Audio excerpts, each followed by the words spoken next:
El tema de ahora, el sermón se denomina Si me lo pruebas, lo creeré. Dígalo conmigo, si me lo pruebas, lo creeré. Vamos a ver si es cierto, ¿verdad? Si me lo pruebas, lo creeré. Ese es el tema de ahora. Marcos capítulo 8, versículos del 11 al 13. Aleluya. Ahí lo tiene en su pantalla. Gloria a Dios. ¿Lo tenemos ahí? Déjamelo como estaba, hijo. Gloria a Dios. Si me lo pruebas, lo creeré. Marcos capítulo 8, versículos del 11 al 13. Solo bájale un poquitito de volumen y vamos a ir a la palabra del Señor y lo vamos a leer en el nombre del Padre, del Hijo y del Espíritu Santo. Vinieron entonces los fariseos y comenzaron a discutir con él, pidiéndole, ¿el que le pedían? Señal del cielo. ¿El que le pedían? Señal del cielo. ¿Pero para qué? Para tentarle. Y dejándolos, volvió a entrar en la barca y se fue a la otra ribera. ¿Sabe qué? Vamos a volverlo a leer, por favor. Póngale mucha atención, porque en la lectura, amados hermanos, usted tiene la mitad del sermón. ¿Sí? En la lectura usted tiene la mitad del sermón. Así es que vamos a leerlo. Dice Marcos capítulo 8, versículos del 11 al 13, dice así. Vinieron entonces los fariseos y comenzaron a discutir con él, pidiéndole señal del cielo. ¿Para qué? Para tentarle. Y gimiendo en su espíritu dijo, ¿por qué pides señal esta generación? De cierto os digo que no se dará señal a esta generación. Y dejándolos, volvió a entrar en la barca y se fue a la otra ribera. Vamos a orar. Buen Dios y Padre nuestro, gracias Dios por tu infinita misericordia, que tu amor nos enseñe, Padre, que sea tu Santo Espíritu Dios quien bendiga nuestra vida. Hay muy poco que decir si no eres tú, Señor. Nos ponemos en tus benditas manos. Háblanos al corazón, te lo suplicamos, Dios. Enséñanos, si bien es cierto que necesitamos la razón, que necesitamos insistir, que necesitamos algo más para creer. Ayúdanos, Dios, que tu Santo Espíritu sea el maestro en este lugar. Ayúdanos a honrar el nombre de nuestro Salvador. En Cristo Jesús, nuestro Señor. Amén y amén. Pueden sentarse, por favor.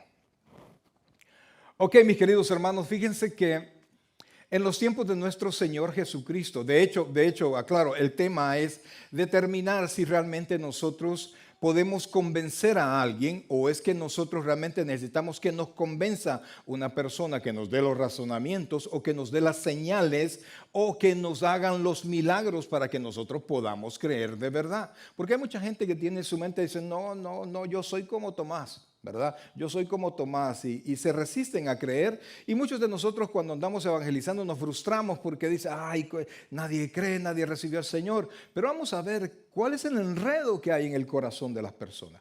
En los tiempos de nuestro Señor Jesucristo había una superstición dentro del pueblo de Israel. Ellos consideraban que los demonios tienen poder. ¿Cuántos creen que los demonios existen? Existen, oiga, existen. Tienen poder, pero no son todopoderosos, sino que su poder es parcial. Entonces ellos consideraban que los demonios tenían poder, pero solamente para hacer las cosas terrenales, ¿verdad? No cosas del cielo. Por eso es que ellos pedían señal del cielo. Y amados hermanos, esta creencia ellos la tomaron del Éxodo. Cuando el Señor sacó al pueblo al pueblo de Israel lo sacó de Egipto, y cuando sometió al faraón, ¿alguno de ustedes se recuerda con qué Dios sometió al faraón? ¿Cuántas? ¿Qué? Las plagas, ¿verdad? ¿Las cuántas? ¿Las plagas cuántas eran? 10 plagas. Vamos a ver, ¿alguien sabe cuál fue la primera? Ay, ya me sacaron el poco. ¿Alguien sabe cuál fue la primera? Los sapos, sí. Correcto, se convirtió el agua en sangre, y la última fue la muerte de los primogénitos. Ahí tiene usted, ahí están todas y cada una de las plagas. Resulta que el faraón tenía hechiceros. ¿El que tenía faraón? Hechiceros, que estos eran también sus consejeros. Entonces resulta que cada vez que el Señor hacía una plaga a través de Moisés, ellos la duplicaban. Ellos la hacían también. Hicieron lo del agua en sangre, ya les iba a decir el agua en vino, no, el agua en sangre. Y también hicieron lo de las plagas de las ranas. Pero a partir de ahí, que la tercera plaga fue la de las pulgas, ellos ya no pudieron más, mucho menos la de las moscas, la enfermedad de las vacas, todas las, ¿cómo se llama? Las úlceras que salieron en los egipcios, ¿cómo se llama? El hielo que cayó, el granizo que se convertía en fuego, la oscuridad que dice la Biblia, que era tal oscuridad que ellos no se movían, porque no podían ver absolutamente nada. Y no importa que ellos pudieran encender algo, no se iluminaba porque era tan fuerte la oscuridad. Y por supuesto con la que sometió a Faraón fue con la última, que es la muerte de los primogénitos. Entonces ellos vieron que solamente los hechiceros pudieron solamente duplicar la segunda plaga. De la tercera en adelante ellos no pudieron. En el Éxodo, en el libro del Éxodo, capítulo 8, versículos 18 y 19, allí muestra por qué. Y entonces de esto, ¿verdad? Porque recuerde que el Pentateuco era parte de lo que se conocía como la Torah, era parte del pueblo, de los libros del pueblo de Israel. Entonces ahí hay el siguiente texto, Éxodo capítulo 8, versículos 18 y 19, dice: y los hechiceros hicieron así también para sacar piojos con sus encantamientos, pero ¿qué dice ahí? No pudieron. Y hubo piojos tanto en los hombres como en las bestias.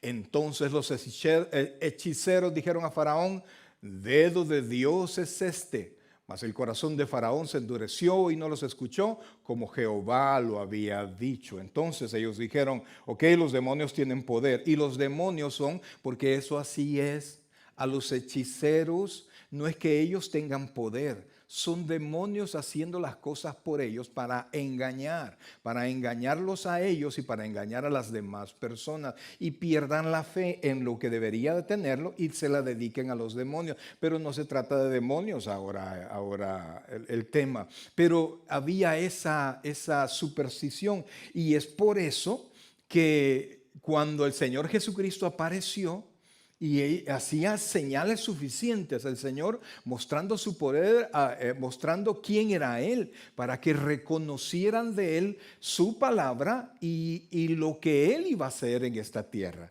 Pero el pueblo de Israel, de hecho el pueblo religioso de Israel, no quería conocer al Señor, no quería reconocer al Señor.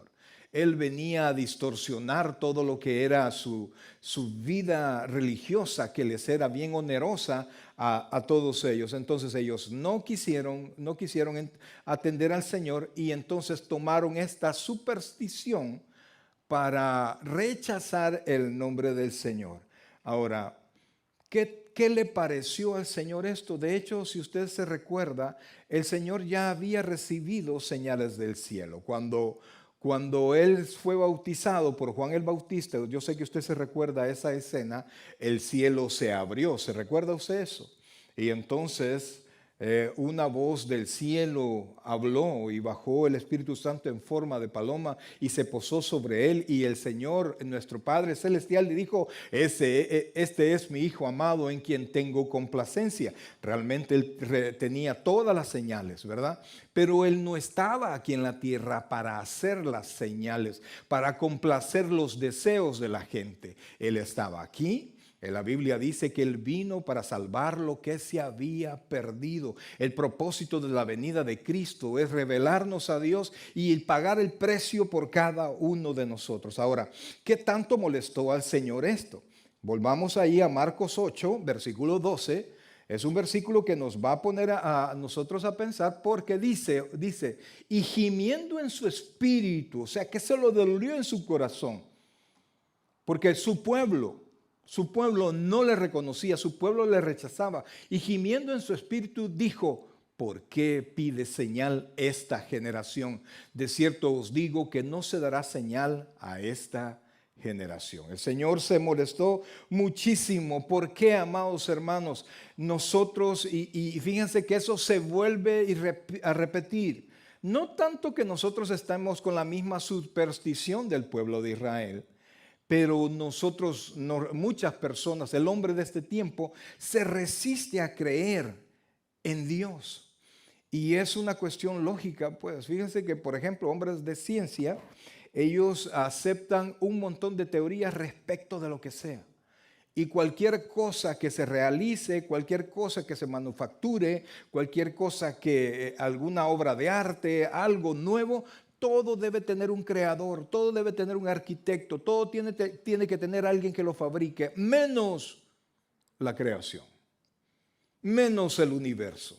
Porque si ellos reconocen, oiga esto, si ellos reconocen que hay un creador, entonces debería de haber un sometimiento a ese creador. Mire, ¿por qué no creen en las teorías de los budistas, por ejemplo, o las teorías hindúes sobre la creación del universo? Porque son ridículas. Ya algunos piensan, los hinduistas piensan que la tierra está sostenida sobre 2 elefantes. ¿Por qué nadie dice nada de eso? ¿Por qué? ¿Por qué solo tratan de ridiculizar la Biblia? ¿Saben por qué? Porque no ha habido ciencia hasta este momento, ni la habrá, que pueda decir eso no es verdad. Todo lo que existe son teorías, pero es más fácil, es más razonable y es más probable que un creador, arquitecto de todo, haya dicho un tiempo, sea la luz, y la luz se hizo y haya creado todas las cosas.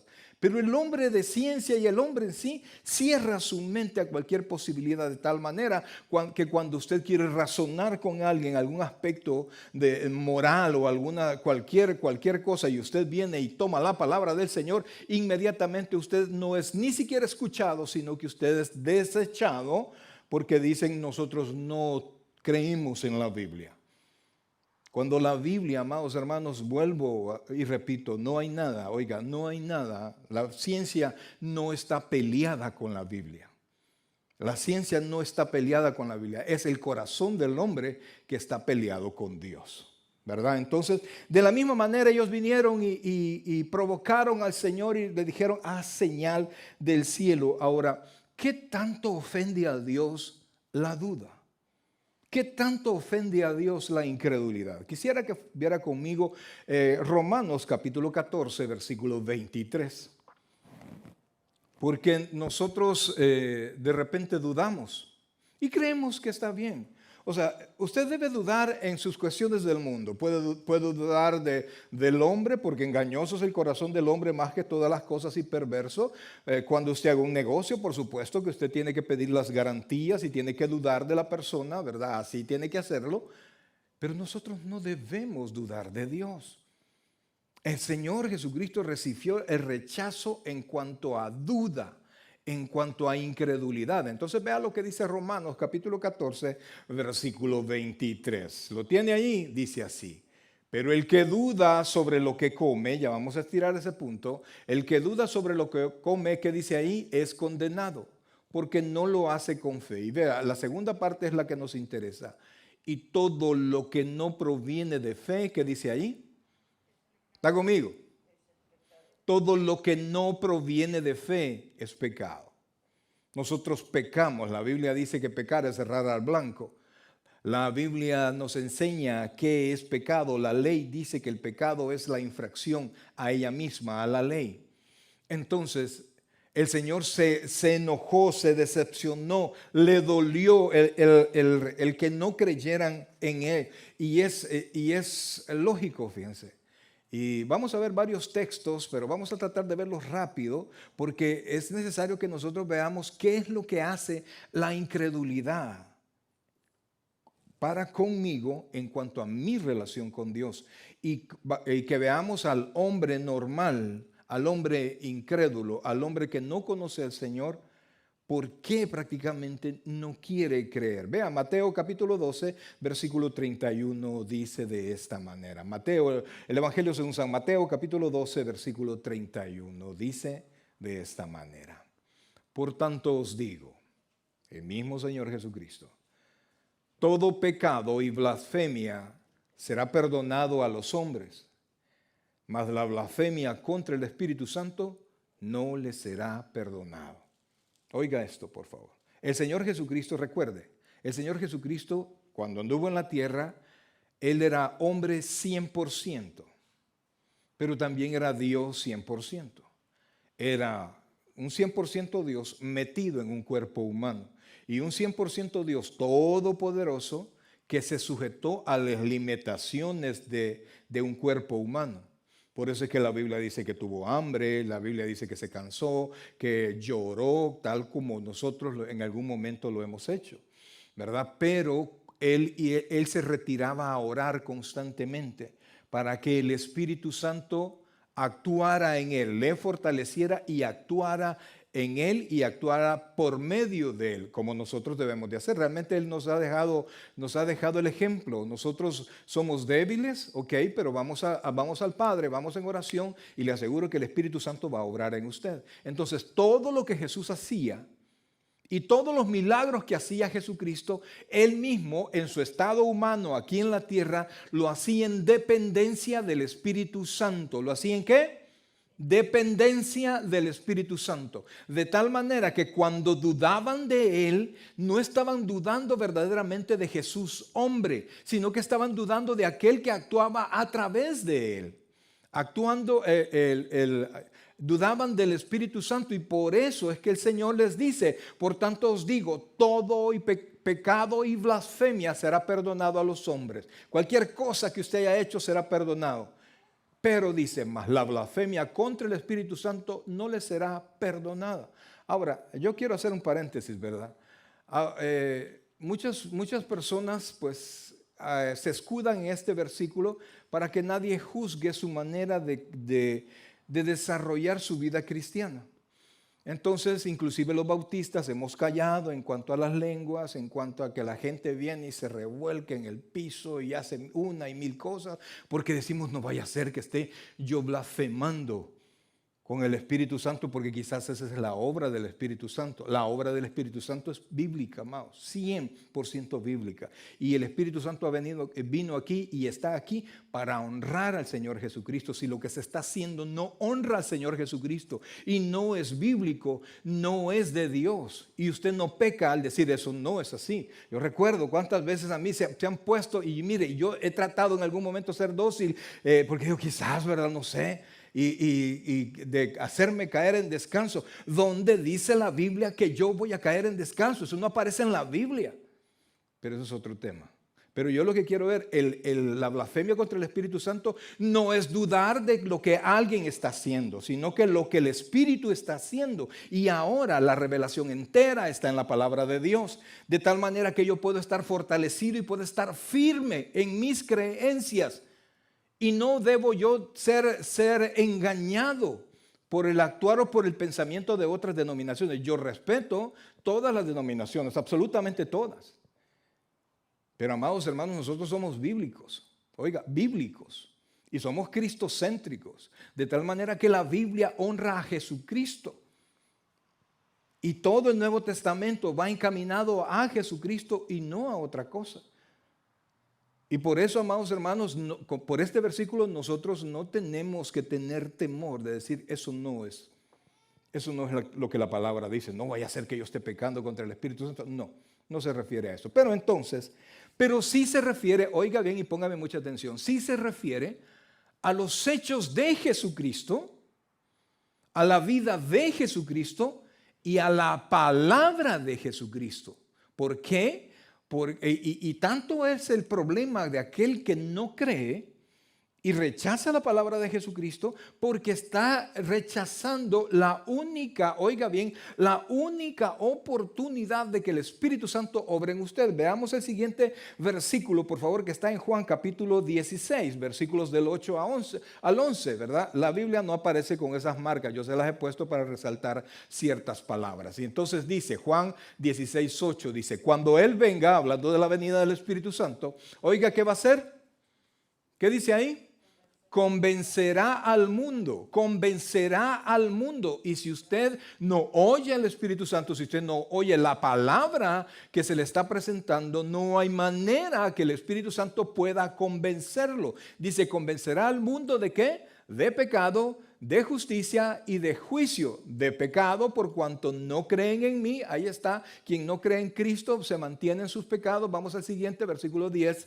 Dice, de justicia por cuanto voy al Padre y no me veréis más, de juicio por cuanto el príncipe de este mundo ha sido juzgado. Entonces el Señor Jesucristo decía, si no creen en la palabra que yo les estoy dando, si no creen en los milagros que el Espíritu Santo está haciendo y los que yo he decidido mostrarles, ustedes están perdiendo toda oportunidad.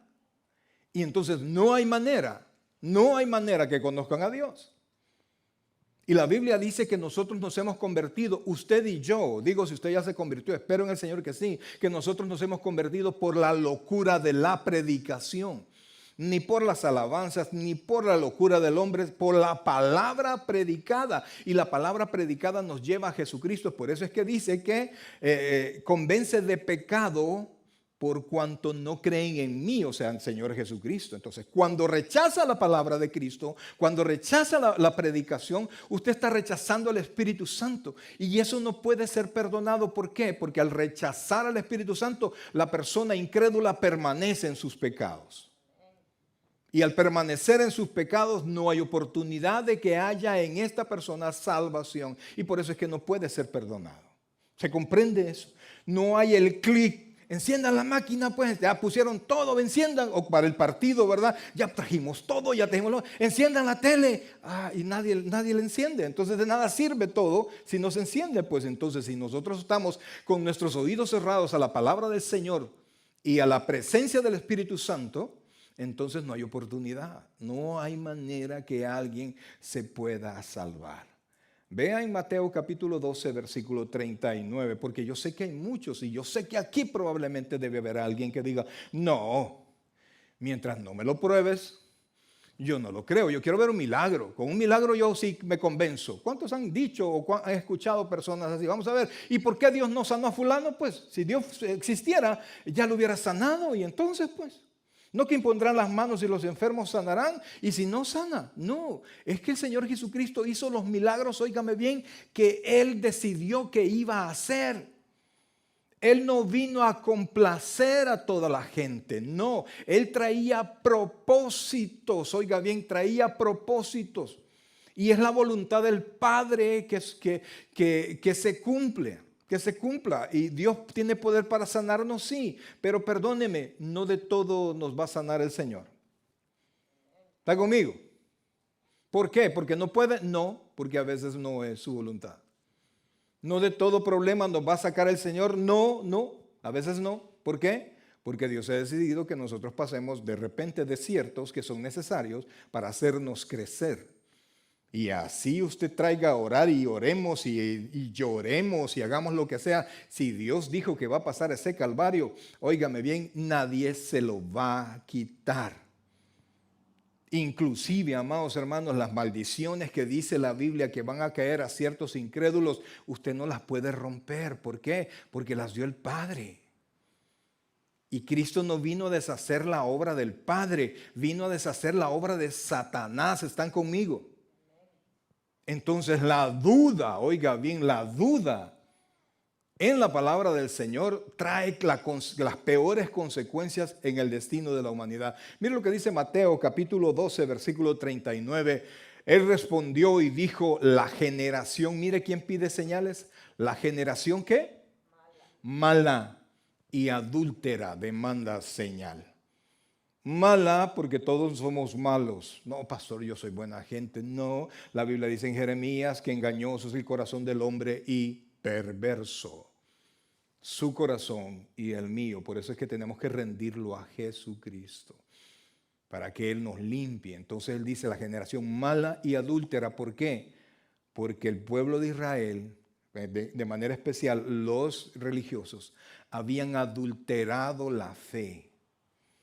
Habían cambiado el propósito de los sacrificios, habían cambiado la salvación siempre, antes y después de Moisés, siempre fue por fe. La salvación por fe vino con Abraham, y Abraham fue mucho tiempo antes que Moisés. Y la venida de la ley no quitó la salvación por fe, de tal manera que el pueblo de Israel tenía que ofrecer los sacrificios y tenía que cumplir la ley por fe, sabiendo que así agradaban a Dios y no como una obra necesaria. Como muchas personas todavía sostienen la salvación por obras, pero eso también es otro tema. Entonces, por eso, amados hermanos, y fíjense que les dijo que iba a darles una sola señal, y esa señal se las dio. ¿Cuál es la señal? Pero señal no les será dada, sino la señal del profeta Jonás. Jonás estuvo en un pez, ¿cuántos días? 3 días y 3 noches. Jesucristo estuvo muerto, ¿cuánto tiempo? 3 días y 3 noches, pero después, al igual que Jonás salió del pez, el Señor Jesucristo salió de la tumba venciendo la muerte y resucitó, dice la Biblia, para nuestra justificación. Entonces, amados hermanos, hay mucha gente que dice que quiere creer por milagros, pero fíjense que el Señor Jesucristo en este mismo capítulo 12 hace una comparación de aquellas personas que creen por el milagro, y fíjense que como la mayoría quiere los milagros para creer, toda esta gente que anda haciendo campañas, no dice campañas para adorar al Señor, campañas para que conozca al Señor, sino que campañas de milagros, prodigios. Y aquí ya habló que la generación que requiere para creer milagros es mala. ¿Y qué dijimos? Adúltera. Por eso, amados hermanos, aquellas personas que dicen, mientras yo no lo vea, no voy a creer, es mentira, no van a creer. No, oiga bien, no van a creer, así hagan milagros. Se los digo, este servidor, amados hermanos, creo que alguna vez les he comentado, pero se los vuelvo a comentar. Mi papá era cristiano, predicaba la palabra. Y yo estaba un jovencito, creo que tenía unos 16, 17 años más o menos. Yo no era creyente, pero acompañaba a mi papá.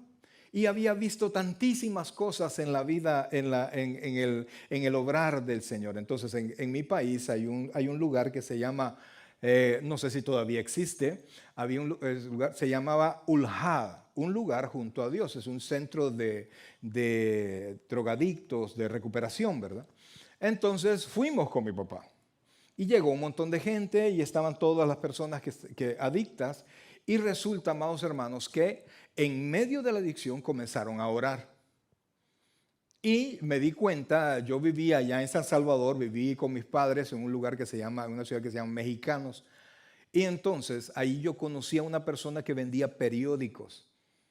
Toda mi vida lo vi a ese señor sentado en su silla de ruedas, de aquellos que tenía su piel quemada y sus piernas, así como dice el proverbio, penden, ¿verdad? O sea que las piernas estaban prácticamente muertas, no le servían para nada. Yo lo conocía, a él le compraba el periódico, le compraba el Diario de Hoy y la Prensa Gráfica los domingos, porque los dos comprábamos el día domingo. Yo por los muñequitos lo compraba, ¿verdad? Las caricaturas. Y entonces, amados hermanos, cuando yo estaba ahí, vi que lo trajeron a él, lo trajeron en su silla. Oh, aquí está el señor que vende periódicos. Y entonces ahí estaba y comenzaron a orar y comenzaron a orar y comenzaron a orar. Y de repente trajeron al señor y comenzaron a orar por él. Y yo en este estilo, vamos a ver qué pasa. Y entonces y lo movían y lo sacudían y oraban y fuerte y con gritos, amados hermanos. Y yo viendo el show ya estaba aburrido, estas tonteras decía. Y de repente, delante de estos ojitos que un día se los van a comer los gusanos, o se los lleve el Señor antes, ese señor que vendía periódicos, se levantó de su silla y comenzó a caminar, y todos así siguiéndolo, porque se veían sus piernas débiles, pero él comenzó a caminar. Y este señor vino y se regresó a su silla, la levantó y la tiró. Yo me quedé con la boca abierta, porque yo podía dar fe que ese señor era inválido e iba a ser inválido toda su vida. ¿Está conmigo? Yo vi delante de mí un milagro increíble, óigame, un prodigio que jamás pensé que yo iba a poder ver. ¡Wow! Dije yo, ¡wow! Hicieron el llamado. Y yo igual, donde estaba, me quedé con los brazos cruzados. Pasó el tiempo y no me convertí. Pasaron años para que yo recibiera al Señor. Por eso es que yo les digo, mucha gente pide milagros. Y he conocido personas, amados, que en su vida personal han necesitado milagros y Dios les ha hecho milagros. Hemos orado por los milagros y los milagros han acontecido. ¿Dónde están estas personas? Lejos de Dios. Oiga bien, lejos de Dios. Cuando recibieron el milagro, encendidos por el milagro, pero cuando vinieron las penas, cuando vinieron los problemas, porque solo es un milagro, ¿no? Y el milagro pues se termina. Ellos comenzaron con su vida normal y se alejaron del Señor y cual si nunca fueron cristianos. Y de hecho, de manera personal, óigame bien, y de manera muy personal, yo creo que nunca jamás lo fueron. Porque el cristiano, óigame, y véame, el cristiano persevera. El cristiano persevera. El cristiano no se pierde. Puede que de repente caiga. La Biblia dice que el justo 7 veces cae y vuelve a levantarse. Y en algún momento el cristiano nacido de nuevo se fue a hacer lo que sea y allá la vida le trató como lo trató y de repente lo vamos a ver entrar en esas puertas porque es una persona llamada por el Señor y el Señor dijo que nadie, lo que mi Padre me dio, nadie me lo arrebatará de mi mano. Ahora la cuestión es, ¿se lo dio Dios o no? Y por eso, amados hermanos, ni los milagros, ni los prodigios, ni las bendiciones, ni nada son, oiga bien, garantía de que alguien va a perseverar. Por eso es que si su fe es resultado de un milagro, usted tiene que unirse a la palabra, usted tiene que leer la palabra, usted tiene que orar para que su fe se cimente lo suficiente. No somos salvos por obra, no somos salvos por fe, eso que quede súper claro. Pero no por repetir una oracioncita cualquiera, alguien es salvo. No es su voluntad, es la voluntad de Dios. Nosotros decimos, recibo al Señor, pero verdaderamente es Dios quien nos recibe. ¿Sí, amén? Muchos son los llamados, pero pocos, dice la Escritura, los escogidos. Y en este tiempo que tengo yo de ser pastor, amados, ya pastoreaba un par de años antes, desde el 2001, y quizás un par de años antes, venimos pastoreando. Y hemos orado y hemos llorado porque Dios conceda las peticiones a hermanos, porque yo sé, Señor, yo sé que cuando ellos reciban esa bendición, toda la familia se va a convertir, Señor, yo sé que sí. Y en más de una ocasión el Señor concedió el milagro. Pero de la misma manera estas personas, un tiempo, lo que el fuego del milagro les duró, estuvieron en la casa de Dios y de ahí se alejaron. Y mire, y qué bueno fuera que, ok, pastor, no me gusta la iglesia, me voy para otra iglesia y se queda en otra iglesia y persevera en otra iglesia. Y cuando yo digo que ustedes son mis ovejas, ustedes no son mis ovejas. Yo sí, porque Dios me ha mandado a pastorearlos, pero ustedes son ovejas del Señor, amén, del pastor de pastores. Y mi interés no es que me conozcan a mí ni que me aplaudan a mí, sino que conozcan a Cristo como su Señor y Salvador personal. Esa es la intención del Evangelio. Si Dios quiere, nos va a hacer un milagro. Si Dios quiere. Si Él no quiere, no lo va a hacer. Y alguno puede, yo voy a ir a la iglesia para que Dios me haga el milagro, para que Dios me haga el milagro, y Dios me tiene que hacer el milagro. Dios me tiene que hacer el milagro.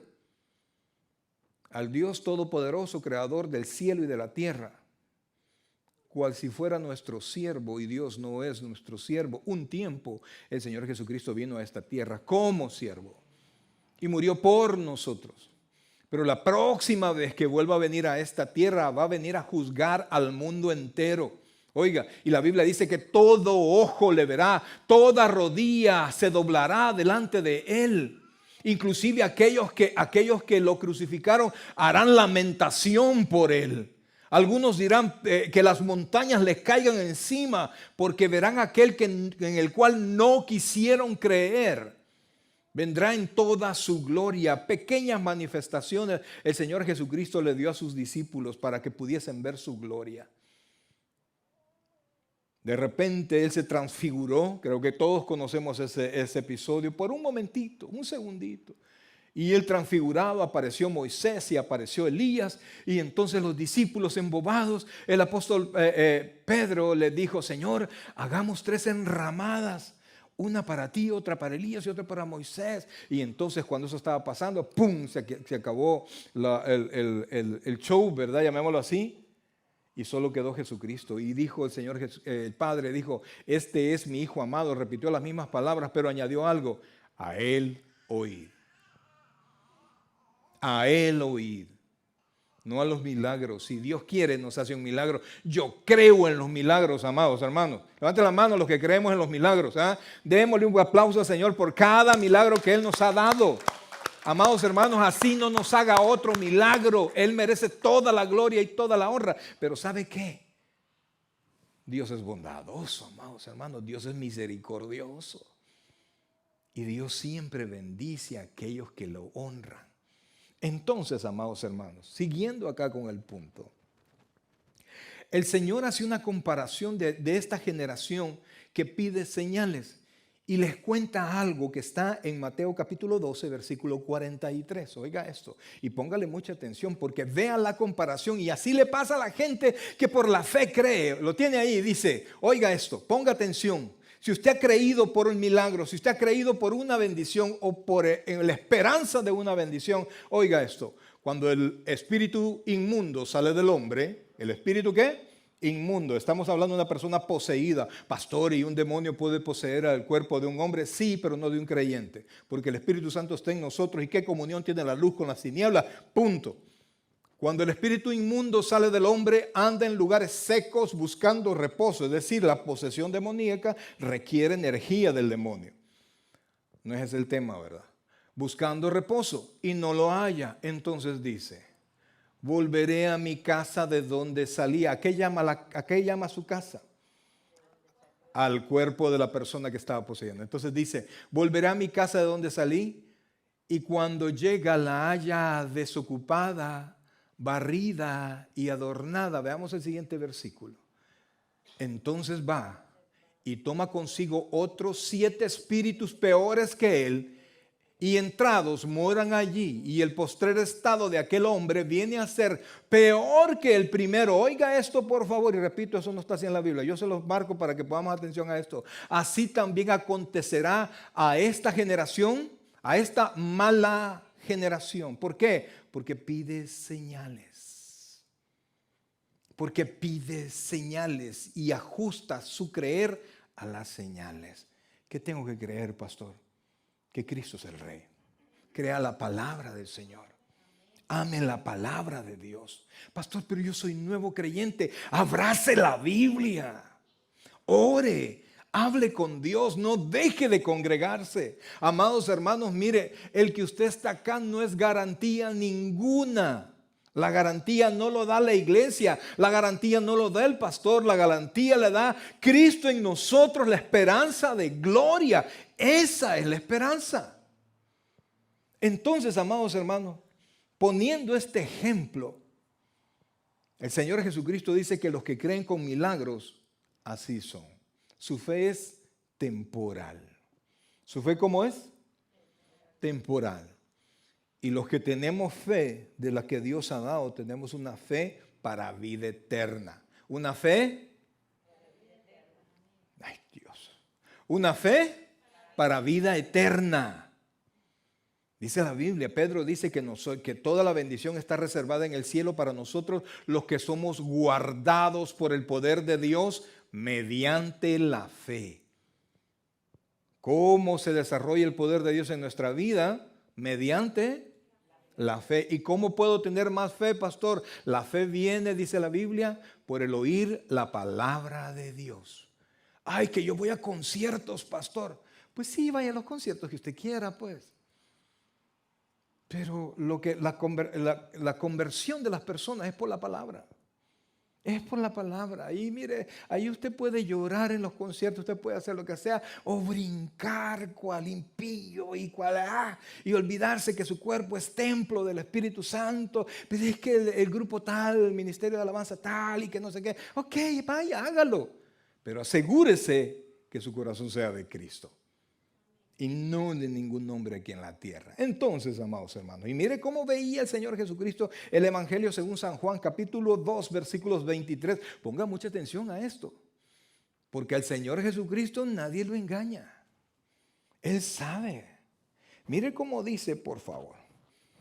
Estando en Jerusalén, en la fiesta de la Pascua, muchos creyeron en su nombre. ¿Cuántos? Muchos. ¿Qué hicieron? Creyeron en su nombre. No, hombre, un pastor estaría contentísimo. Oh, se llenó la iglesia. Aleluya. Y los hermanos. Pero usted, mi hermano, si su nombre está inscrito en el libro de la vida, mi hermano, si sus pecados han sido limpiados con la sangre de Cristo, si usted tiene libre entrada al trono de la gracia para alcanzar el oportuno socorro, entonces es mi hermano. A no ser que sea hijo del doctor Abelardo Chávez y la señora Miriam Cañas. De lo contrario, no. Entonces, vean lo que dice acá. Estando en Jerusalén en la fiesta de la Pascua, muchos creyeron en su nombre. Pero ¿cómo creyeron? Mire qué dice ahí. Viendo las señales que hacía. O sea, que eran creyentes ¿de qué? De señales. Y mire lo que dice el Señor. Pero Jesús mismo no se fiaba de ellos, porque conocía a todos y no tenía necesidad que nadie le diese testimonio del hombre, pues él sabía lo que había en el hombre. Yo soy creyente, ¿verdad? Antes, en algún tiempo, pues el de manifestarse el creyente era garantía. Pero hoy, amados hermanos, pero yo soy creyente, le puedo cuidar ese dinerito, sí. Pero yo soy esto, yo canté alabanza en tal parte, yo esto, yo lo otro. No, por sus frutos. ¿Por sus frutos los qué? Los conoceréis, ni siquiera por sus dones, sino que por sus frutos. Porque una persona puede que haya recibido dones, pero no dé frutos. Y el único que no da fruto es aquel que no tiene una buena relación con Dios. De ahí todos los que amamos al Señor damos fruto. Entonces, amados hermanos, por muchas razones el hombre decide no creer. Por muchas razones. Estos ponían de pretexto las señales, pero su corazón ya estaba hecho para no creer. Mas, sin embargo, hay algunos que dicen que van a creer si así ven los milagros. Si Dios les hace el favor, ellos pueden creer. Otros quieren escuchar sabiduría, razonamientos.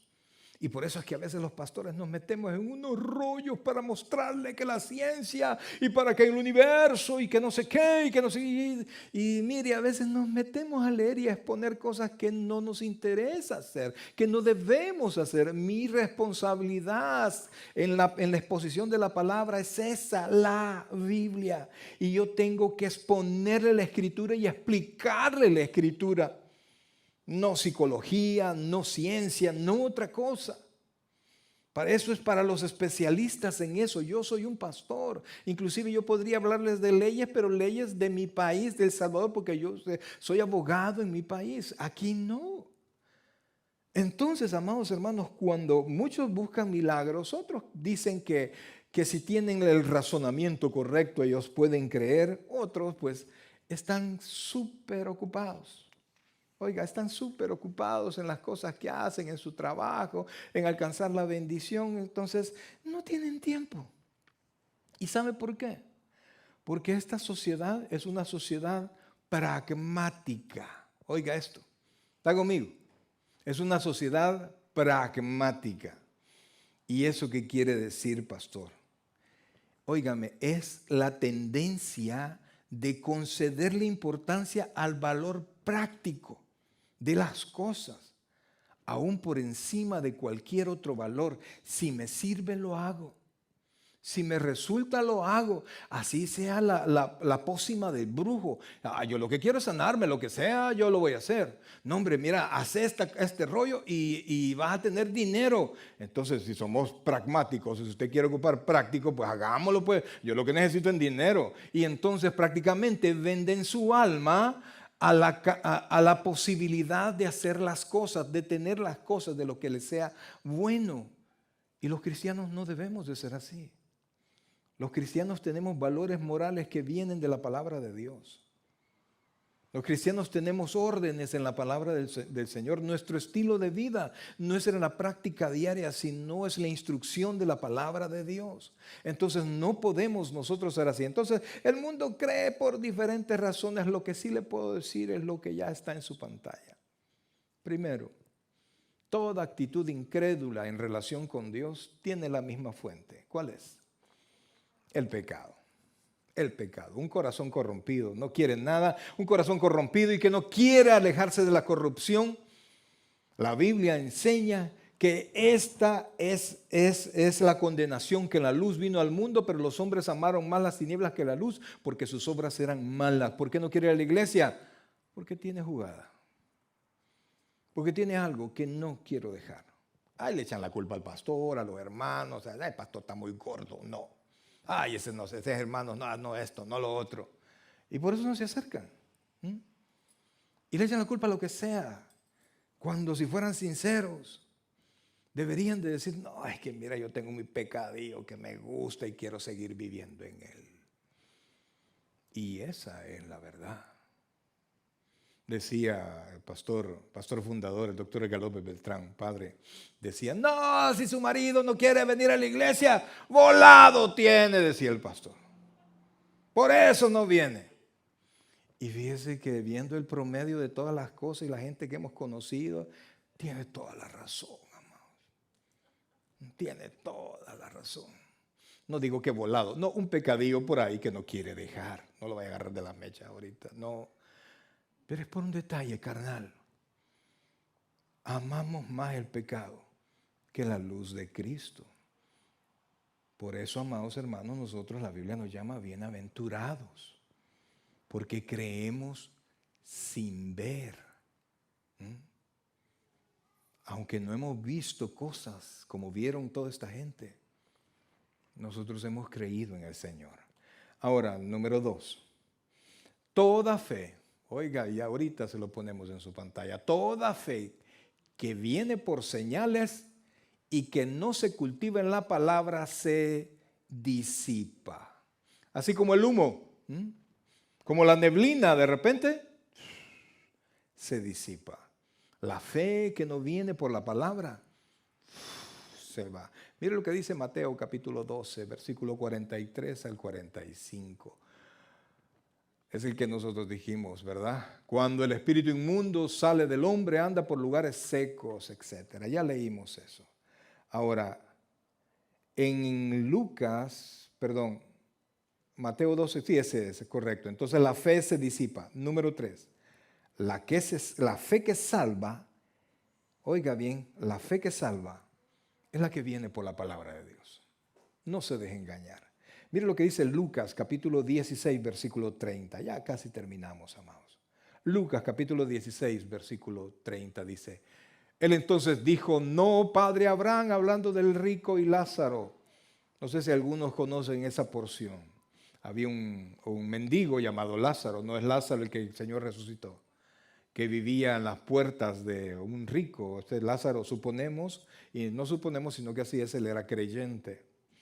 Y el rico, pues no. El rico hacía fiestas y Lázaro vivía de lo que el rico le podía dar. Así va a tomar. Entonces murieron ambos en su tiempo. Y dice la escritura que Lázaro murió. Y oiga qué precioso, porque en el nombre del Señor eso va a pasar con nosotros, ¿sí? Los ángeles vinieron por él. Qué precioso, ¿no? A veces un gran miedo a la muerte del creyente y de repente, pum, morir, amados hermanos, morir es cerrar los ojos a la vida material y abrirlos a la espiritual. Pum, cierra sus ojos y los abre. Los ángeles llegaron a traerle. O los caídos, ¿verdad? Los demonios, yo no sé. Espero que usted haya recibido a Cristo como Señor y Salvador personal. Entonces este hombre, Lázaro, estaba en el seno de Abraham. Otro día les explico todo eso. Y el otro estaba en el Hades, en condenación, en sufrimiento. Y entonces el rico le dice a Abraham, Padre, manda a Lázaro, como a Lázaro lo había tenido de mensajero, ¿verdad? Manda que vaya a hablar con mis hermanos. Porque si alguien regresa de los muertos van a creer. Mire lo que dice, versículo 30. Él entonces dijo, no, padre Abraham, Pero si alguno fuere de ellos, de entre los muertos, mire qué dice ahí, se arrepentirán. ¡Wow! Alguien resucitó. Mas Abraham le dijo, si no oyen a Moisés y a los profetas, tampoco se persuadirán, aunque alguno se levantare de los muertos. O sea, cualquier milagro usted puede ver y no por eso la gente se va a convertir. Por eso es que deja de estar negociando con el Señor, amado. Ámelo, sírvale, ya. No, hasta que Dios, no, hágalo ya. Sea fiel con lo que ahorita tiene. La Biblia dice que si eres fiel en lo poco, en lo mucho te pondrá. Usted quiere que Dios lo ponga en lo mucho para creer en Él. No funciona así. Crea en Él. Y número 4, la fe que salva vence al pecado, al mundo y sus retos. Mire este versículo, por favor. Vamos a ir a 1 de Juan capítulo 5, versículos 4 y 5. Dice de esta manera. Porque todo lo que es nacido de Dios, oiga, todo lo que es nacido de Dios, ¿qué dice ahí? Vence al mundo, y esta es la victoria que ha vencido al mundo, nuestra fe. ¿Quién es el que vence al mundo? Sino el que cree. ¿Quién es el que vence al mundo? El que ha recibido un milagro. ¿Quién es el que vence al mundo? El que ha visto a los muertos resucitar. ¿Quién es el que vence al mundo? El que Dios le ayudó a pagar su deuda. ¿Dice eso? ¿Quién es el que vence al mundo? Sino el que cree que Jesús es el Hijo de Dios. Mis queridos hermanos, solo para que no se le olvide. Primero, toda actitud incrédula viene del pecado. ¿Estamos claros en eso? Si alguien de su familia no cree, no es porque usted tiene mal testimonio. No, amados, no. Él mismo tiene mal testimonio. Él tiene cosas guardadas. Número 2, toda fe que nace de señales puede ser pasajera. ¿Estamos claros? Deje de andar pidiendo milagros para creer o para servir o para actuar. Crea, sirva y actúe en el nombre del Señor. Actúe en el nombre del Señor. Dios le va a dar el milagro. Número 3, debo creer en Cristo por la palabra de Dios. Sea que hayan milagros, ojalá los hayan o no. Y número 4, la única manera de vencer el pecado, las batallas de la vida y el mundo, es mediante la fe en Jesucristo. Y entonces, ¿qué hago, Señor? Ríndase. Ríndase. Pero es que yo estoy esperando que Dios me dé esto. Ríndase. Rinda su corazoncito al Señor. Y hablo no solo a incrédulos, hablo a creyentes que se mantienen en una posición donde si Dios no los bendice, ellos no van a actuar. No es ese el camino del creyente. Amén. El apóstol Pablo hizo muchos milagros y oraba y la gente sanaba, pero tenía un problema. Dios había permitido, porque Dios le había dado tanta revelación al apóstol Pablo, que Dios mismo había permitido que un enviado, emisario, dice la Escritura, de Satanás, lo atormentara, para que las revelaciones que él había recibido no se ensoberbeciera. Porque la enseñanza de Pablo, amados, es increíble, y Pablo no aprendió de los apóstoles. El Señor Jesucristo visitó a Pablo y el Señor Jesucristo le enseñó a Pablo. Por eso es que Pablo tiene revelaciones que los discípulos no tenían. Y entonces dice Pablo que oró al Señor, y lo dice de una manera así exagerada: 3 veces he orado. Nosotros algunos tenemos 6 meses orando por algo. Y entonces a la tercera vez el Señor le contestó: bástate mi gracia, porque mi poder se perfecciona en tu debilidad. Y dice Pablo que él comprendió. Y por eso es que cuando él es débil, entonces es fuerte. Iglesia, estamos en el tiempo de la gracia. En ese tiempo vivimos. En ese tiempo manténgase. Crea, aunque no vea.